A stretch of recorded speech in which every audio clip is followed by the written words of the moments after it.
Welcome to Ultimate Survival Gear. Today, as you guys can see, finally on this channel I have something from Hoka. Let's open up the box and see what we got, because these are very popular. It's a big box, so being very careful not to smash my camera. Very popular hiking boot from Hoka called Anacapa Mid GTX. And if you have watched any of my videos, you already know that anything that ends with Mid GTX is literally like my favorite stuff. I love Mid GTX, and I have to say these are no exception. These are pretty fantastic. If you don't have time to watch the whole review, let me give you a brief overview. Currently $185 on Backcountry. Yes, you can't find them on Amazon, unfortunately, just yet. So I am putting the Backcountry link in the description below. Yes, $185, over 220 5-star reviews, which is very impressive. Overall, very comfortable. GTX waterproofing can't go wrong. Vibram outsole cannot go wrong. But if you are really serious about buying this boot, I recommend sticking around for the whole review, because this is not any regular boot review, no, hiking boot review. This review is specifically for my ultimate survival boots section. Yes, so basically this wasn't just your hiking boot, but maybe you were wearing it, or maybe you had it in the house and something bad happened. War, natural disaster, some kind of catastrophe, I don't know, whatever. 2021, 2022 been pretty crazy, and I'm sure a lot of you guys already have, you know, survival scenario imagination in your imagination. Well, you get the point. And this is the boot that you were wearing. Yes. Would this be good for your survival? Would that help you to survive? Or would it get you killed? Well, how do we make the judgment? We make the judgment based on 8 different criteria. Let's begin with the criteria number 1. Comfort level. Yes, one of the most important ones.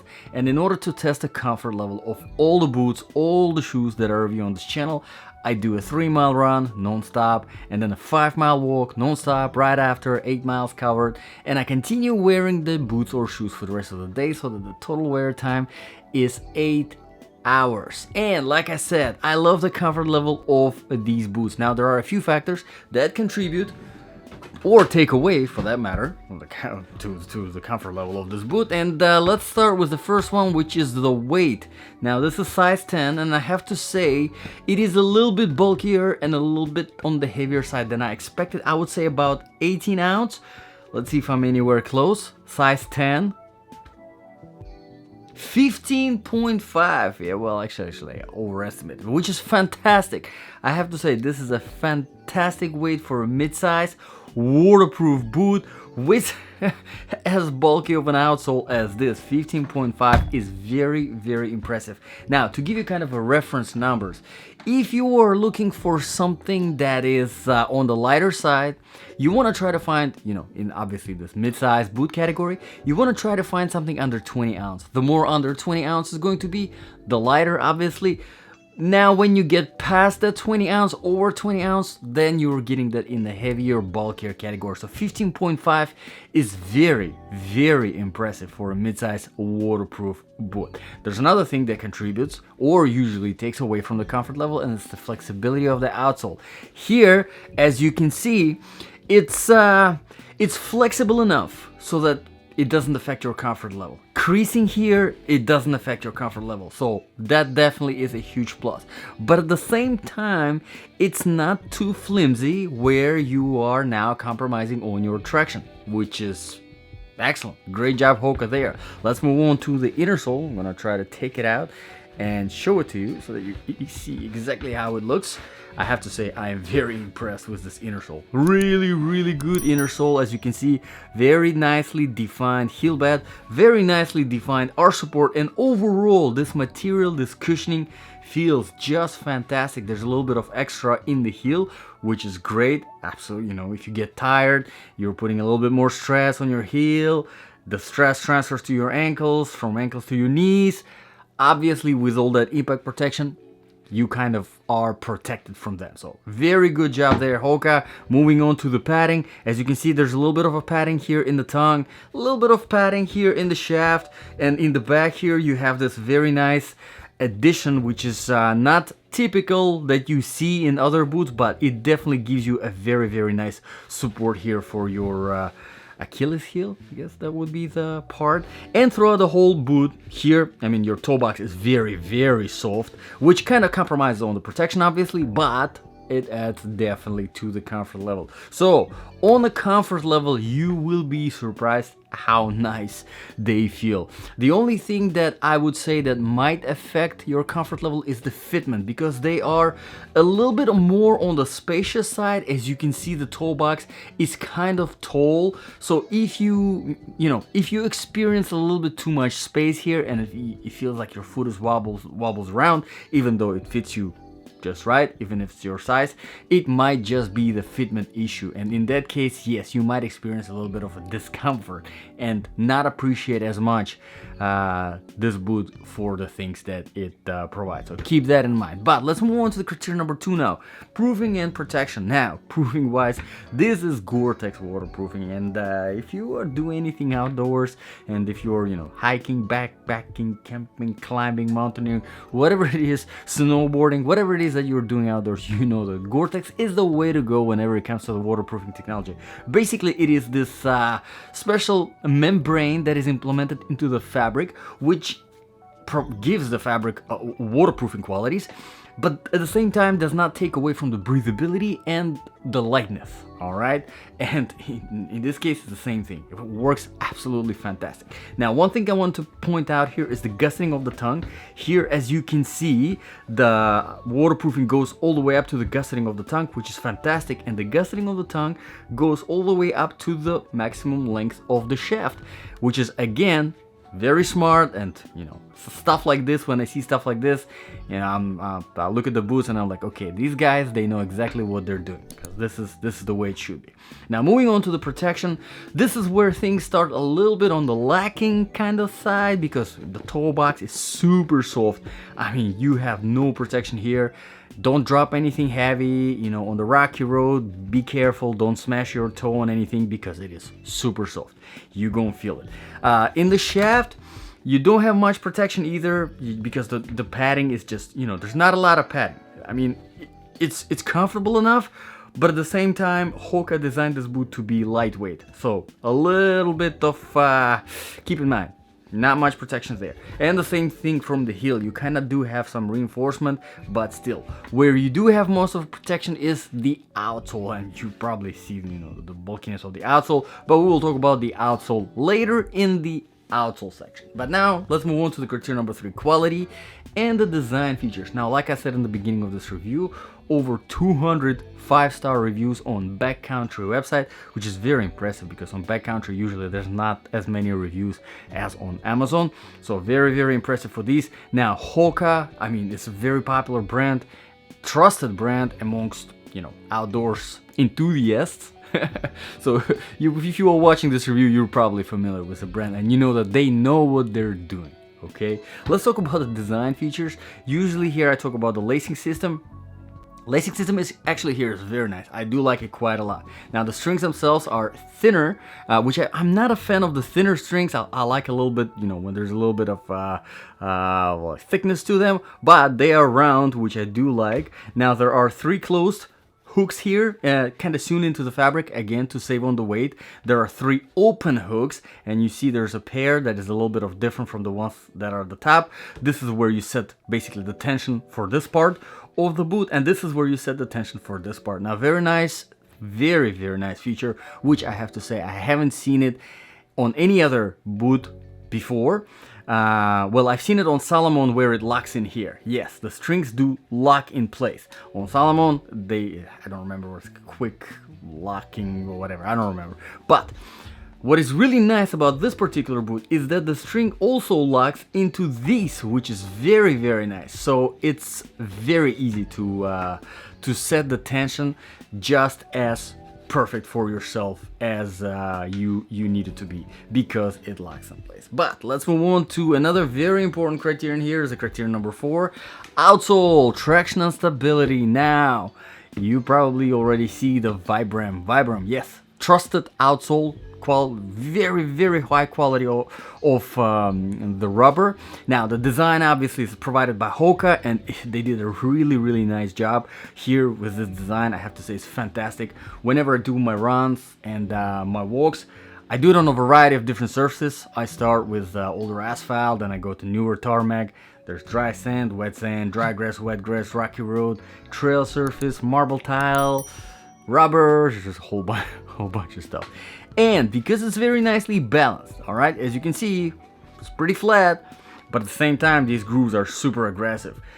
This handles fantastic on pretty much anything you throw it. Wet grass, just fine. Dry sand, just fine. Rocky road, completely fine. You don't feel nothing. You just fly through it. Fantastic outsole. My only complaint, and this is more personal preference than anything else.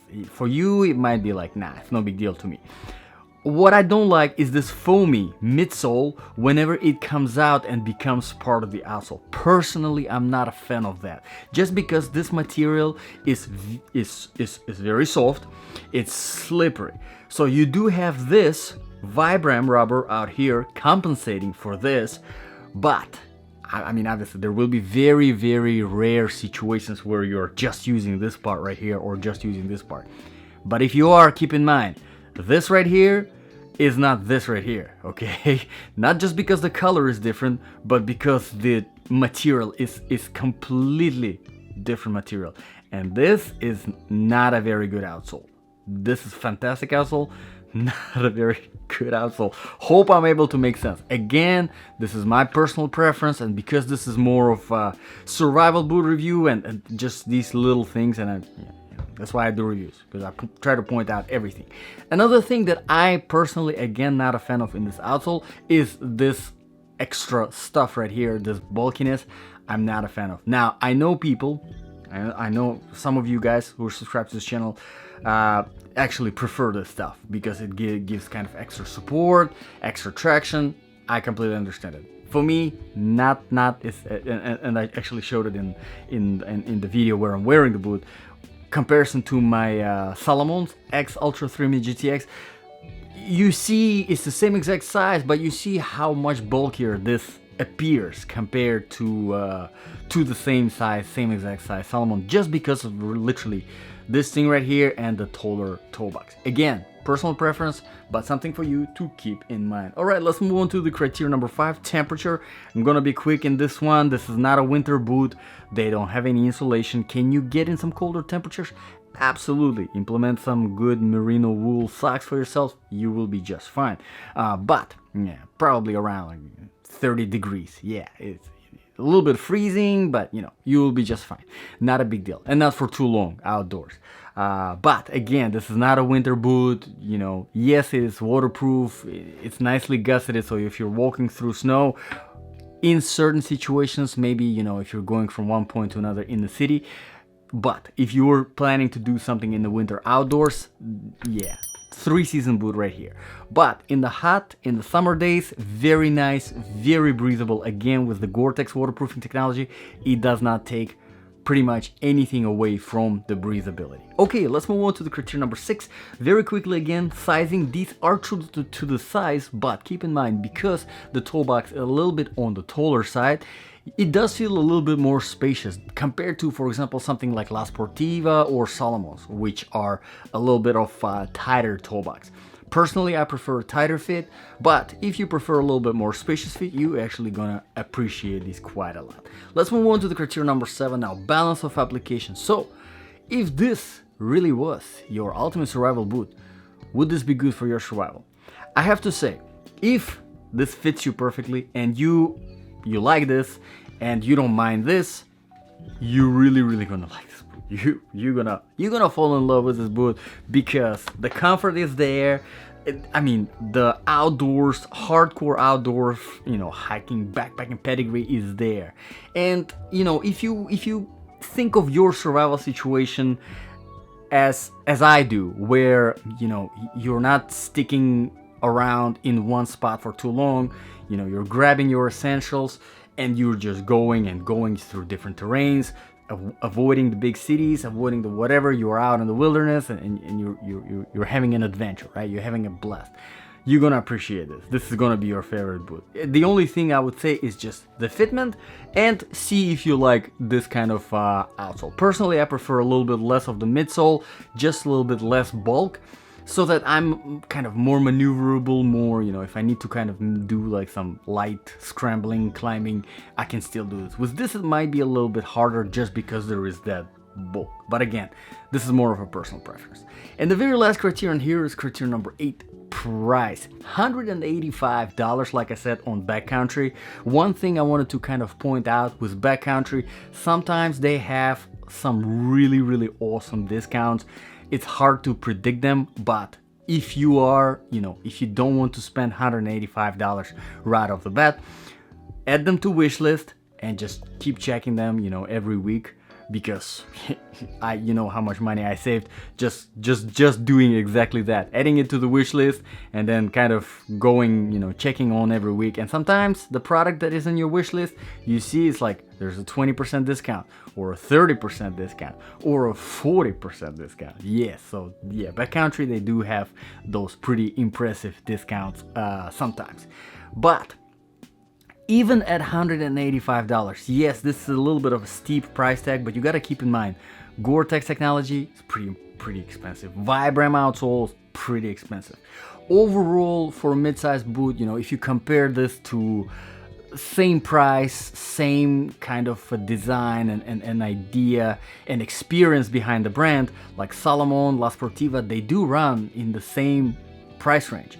And yes, this can easily compete with those. I mean, at the end of the day, really what it comes down to is the fitment. What fits you better? Is it La Sportiva? Is it Salomon? Is it Hoka? Is it Arc'teryx or Merrell? Maybe Merrell usually is not as expensive as these guys.